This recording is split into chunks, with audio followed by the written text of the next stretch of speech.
C programming এর Bangla video টিউটোরিয়ালে আপনাদের সবাইকে স্বাগতম। আমি মোহাম্মদ শরীফ চৌধুরী। আজকের পর্বে আমি দেখাবো যে কিভাবে স্ট্রাকচারে অ্যারে তৈরি করা যায়। আমরা এখানে একটা ডাটা টাইপ তৈরি করেছি CSE12 নামে এবং কয়েকটি ভেরিয়েবল ডিক্লেয়ার করেছি স্টুডেন্ট নামে। আমরা এবার একটা অ্যারে তৈরি করব। অ্যারে তৈরি করা আমরা সাধারণ ডাটা টাইপে যেভাবে অ্যারে তৈরি করি সেভাবে আমরা ধরলাম যে 10টা স্টুডেন্টের একটা অ্যারে তৈরি করব।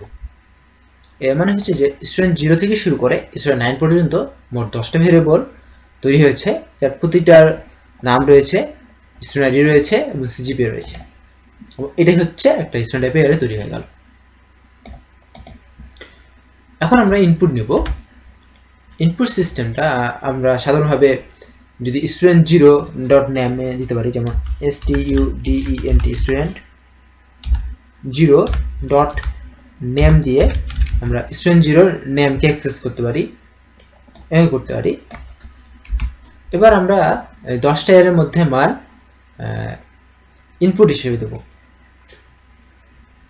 ইনপুট হিসেবে কিভাবে দেব, একটা লুপ যদি চালাই আমি, এর জন্য আমি একটা ইন্টিজার নিয়েছি, integer I for I equal to 0, I less than 10, I plus plus। আমরা কি কি ইনপুট নেব স্ক্যানএফ করে নিচ্ছি। আমরা প্রথমে একটা স্ট্রিং নিব, তারপর একটা ইন্টিজার নিব এবং তারপর একটা ডবল নেব।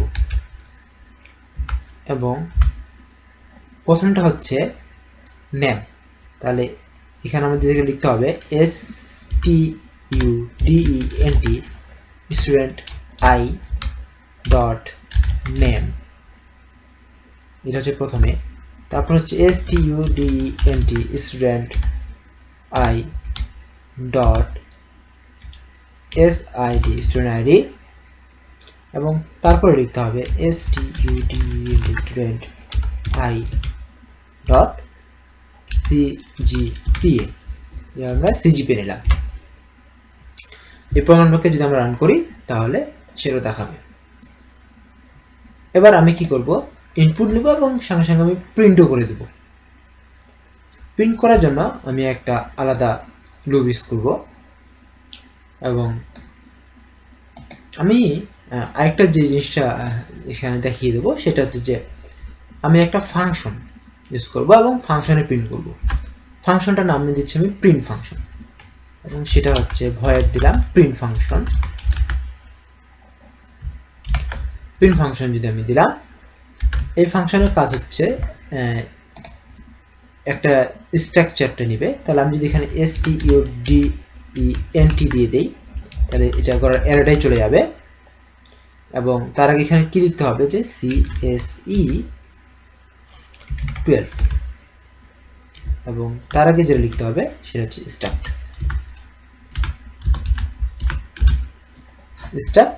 CSE12 student. যদি রান করি, রান হয়েছে, তার মানে এখানে কোনো ভুল নেই, এতটুকু আপনি বুঝে না। এটা দিলাম এবং এখানে আমাদেরকে এই অ্যারো চিহ্ন দিলে দিতে পারি, সরি অ্যারো বলছি তা, এটা হচ্ছে যে অ্যারে চিহ্ন বা ইন্ডেক্স চিহ্ন। এর মাধ্যমে কি বোঝাচ্ছে যে আমি একটা অ্যারে নিব। এরপর আমাদের কাজটা কি, জাস্ট প্রিন্ট করা। প্রিন্ট করার জন্য আমরা কি করব, একটা ইন্টিজার I নিব, তারপর for I equal to 0, I less than 10 and I plus plus, তারপরে printf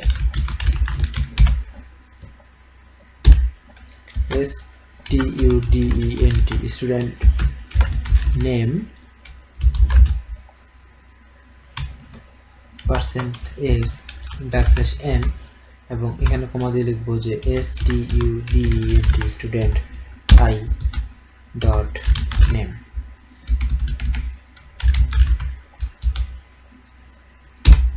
এবার % দিয়ে দেব স্টুডেন্ট I ডট SID এবং স্টুডেন্ট আইডি এবং সবশেষে হচ্ছে student CGPA, student I dot CGPA %,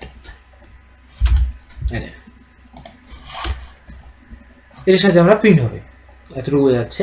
এটার সাথে আমরা ইনপুট নিব এবং এটা প্রিন্ট করব। প্রিন্ট করার জন্য আমাদেরকে কি করতে হবে, জাস্ট এখানে একটা প্রিন্ট ফাংশন কল করতে হবে। দেখুন এই দুটো ব্যাপার কিন্তু আলাদা। এখানে এটা নতুন করে ডিক্লেয়ার করা হয়েছে, একই নাম হলো নতুন করে ডিক্লেয়ার করা হয়েছে। এবং এখানে আমরা কি করব, স্টুডেন্ট এটা আর্গুমেন্ট হিসেবে পাঠিয়ে দেবো। প্রোগ্রামটা যদি আমি রান করি, কোনো এরর নেই, তার মানে সম্পূর্ণ প্রসেসটা ঠিক আছে। এখন আমি জাস্ট ইনপুট দেবো এবং আউটপুট দিয়ে চেক করবো যে আসলে আমাদের প্রসেসটা ঠিক হয়েছে কিনা ভুল হয়েছে। রান করলাম। এখানে 10টা প্রথমে স্ট্রিং, তারপর 10টা ইন্টিজার, 10টা ডবল ইনপুট দিতে হবে।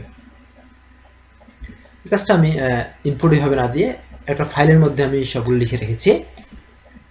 জাস্ট এটা কপি করব এবং জাস্ট এটা পেস্ট করব। দুটো নেওয়ার পরে নিচ্ছে না, তার মানে কি সমস্যা, আমি এখানে কিছু সমস্যা করেছি। সেই সমস্যাটা কি, এম্পারসেন্ট সমস্যা করেছি। এখানে দিতে হবে না, এবং যেটা হচ্ছে যে স্টুডেন্ট সিজিপি এর আগে এম্পারসেন্ট দিতে হবে, কারণ এগুলো হচ্ছে ইন্টিজার, এম্পারসেন্ট দিতে হবে। সো আমি আবার এটাকে রান করব।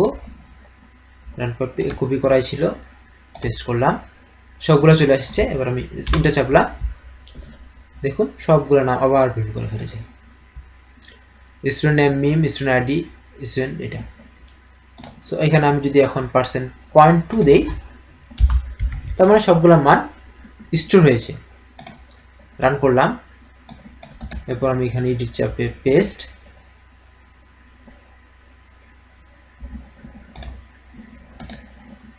Copy, run.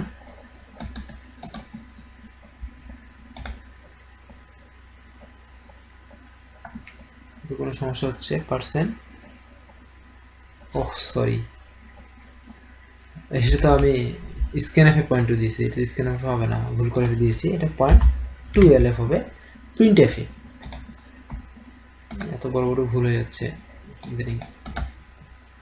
আচ্ছা, এখানে পেস্ট করলাম, সবগুলো মান এখানে চলে এসেছে। যদি আমি এন্টার চাপি, সবার নাম প্রিন্ট করেছে। মিম, রোল আইডি 1001, সিজিপিএ 3.73, আমিন, জন 3, 4, 5, 6, 7, 8, 9, 10 সবগুলোই প্রিন্ট করে ফেলেছে। সো মোটামুটি ভাবে এইভাবে আমরা কিভাবে এরে তৈরি করলাম এবং এটাতে ইনপুট নিতে পারি, ডাইরেক্টলি আমরা দিয়ে দিতে পারি, ইনপুট নিতে পারি এবং কিভাবে প্রিন্ট করতে পারি, সেটা আজকে পূর্বে আমি আলোচনা করলাম। নেক্সট পর্বে আমি আপনাদেরকে শর্টিংটা দেখিয়ে দেব, যে কিভাবে আমরা শর্ট করব। প্রথমে আমরা নেম ওয়াইজ শর্ট, তারপর আইডি ওয়াইজ শর্ট, তারপর সিজিপি ওয়াইজ শর্ট দেখাবো। এবং আমাদের যে স্ট্রাকচারের মূল আমরা যে একটা প্ল্যান করে এসেছি, সেটা হচ্ছে যে একটা প্রবলেম সলভ করবো স্ট্রাকচারটা দিয়ে, সেটা করে ফেলবো। তারপরে আমি স্ট্রাকচারের বাকি কিছু নিয়ে আলোচনা করার পর ইউনিয়ন নিয়ে আলোচনা করব, তারপর মোটামুটি স্ট্রাকচার ইউনিয়নটা শেষ হয়ে যাবে। সো ধন্যবাদ সবাইকে আমার সাথে থাকার জন্য। দেখা হবে পরের টিউটোরিয়ালে। ধন্যবাদ সবাইকে।